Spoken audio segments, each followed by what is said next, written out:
इयत्ता 10वी, 11वी व 12वीसाठी उपयुक्त पर्यावरण प्रकल्प. प्लास्टिकचा पर्यावरणावर होणारा परिणाम. त्याची प्रस्तावना.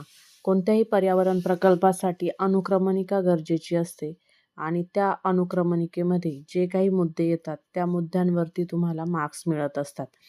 ही झाली प्रस्तावना. प्रत्येक प्रकल्पाला प्रस्तावना असते. त्यानुसार ह्या प्रकल्पासाठी ही प्रस्तावना सफिशियंट आहे. काही माहिती ॲड करायची गरज नाही. अनुक्रमणिका. अनुक्रमणिकामध्ये पुढील मुद्दे महत्त्वाचे असतात. प्रस्तावना, उद्दिष्टे, विश्लेषण, त्यानंतर परिणाम, उपाययोजना. तर उद्दिष्टे तुम्हाला इथे समोर दिसतील. हे सगळे उद्दिष्टे आहेत. कमीत कमी 6 उद्दिष्टे तुमच्या प्रकल्पामध्ये असायला हवेत. त्यानुसार त्याचे मार्क्स मिळत असतात. त्याची काही कारणे असतात.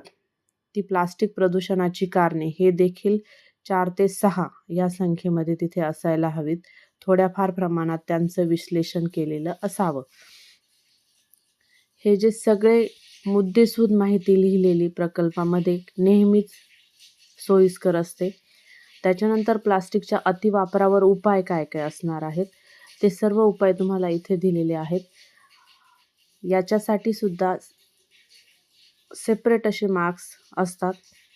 7 अतिवापरावर उपाय दिलेले आहेत. त्यानंतर आहे प्लास्टिकचा मानवी जीवनावर होणारे परिणाम.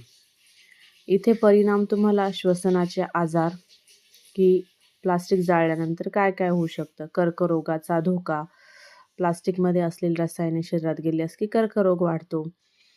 हा खूप गंभीर आजार आहे. तो प्लास्टिकच्या अतिवापरामुळे होतो. त्याच्यानंतर हार्मोन्सवर परिणाम देखील या प्लास्टिकच्या वापराने होत असतो. हे परिणाम पिण्याच्या पाण्यावर होणारे परिणाम, त्यानंतर त्वचेचे काही आजार इथे होतात, अन्न साखळी बिघडते. निष्कर्ष हा खूप महत्त्वाचा आहे. कोणत्याही प्रकल्पाचा शेवट जो होतो तो निष्कर्षाने होत असतो.